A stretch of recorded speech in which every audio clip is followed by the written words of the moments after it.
দেখছি আর কি যে তার ঘুম করে আছে তাহলে স্বামী জিজ্ঞেসি চিন্তা হয়ে আছে তাই স্বামী দেখেছে যে বাসে ধাক্কা দেয়া লাগছে আর কি বাসে ওখানে চাইনা কইতেছে না আমি জিজ্ঞেসি চাইনা রে কইতেছে বাস ছিল বলে একটা লাইকা ধাক্কা দিছে যে বাসটা বলে হয়েছিল আর কি লাগছে যে মানে খুলে গেছে জ্যামতে লাগে দূরে আসছিল আর কি। এমনি থেকে তারা ঝগড়া হইতো সবসময়?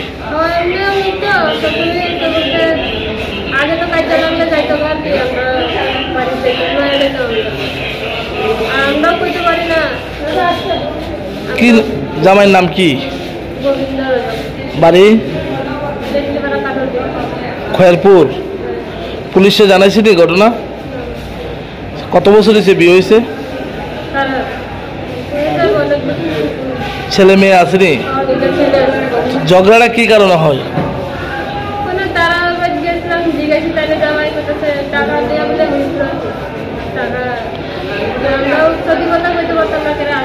এখন ওনার হাজবেন্ড কই?